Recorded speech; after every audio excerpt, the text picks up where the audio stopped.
artists. Today I want to give you some tips on using color pencils and shading with color pencils.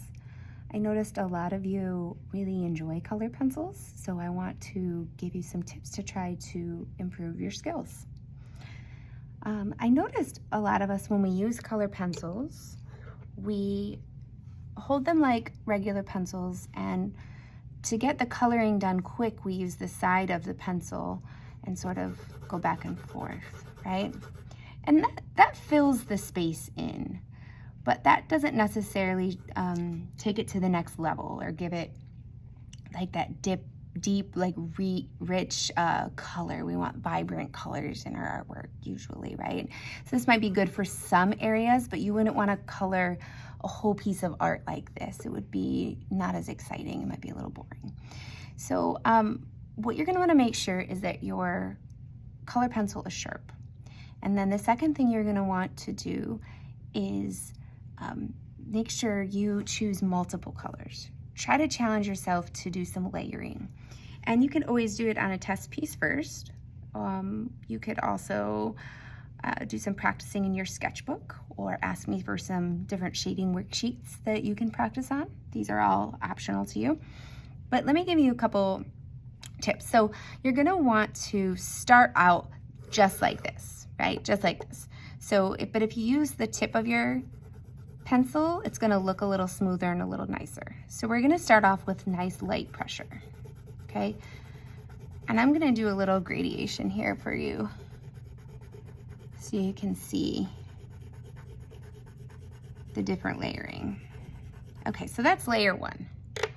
Now I have another pencil. It's a different shade, but it's in the same color family. So I'm gonna go on top of that, and I'm gonna press just a little bit harder.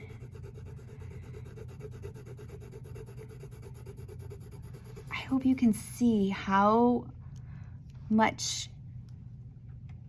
let's see if I can get it down. You can see the difference between just 2 layers and 1 layer, right? So not only have I created a unique color, but I've got a more smooth and bold.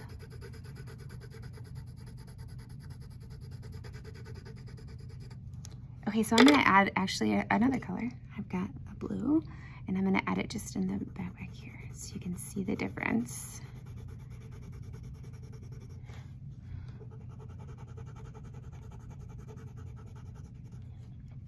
So here is 1 layer, 2 layers, 3 layers. You can see how it's, as you build it, it starts to give a much more like rich texture, especially if you're drawing nature or you're trying to draw people. Add a little purple at the end there. And then sometimes what I like to do after I've done all my layers, I like to go back over with my original color, which was this light blue, and go over the whole thing again.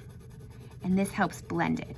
Color pencils are made out of wax, so they're a little harder to blend than regular pencils. So I do a lot of blending just with my pencil, because it doesn't really work if you go like this and a little bit comes up, but it's just kind of smudging it, right? So hopefully you can see the difference between this, and hopefully you can try to use it in your artwork. Happy creating, artists!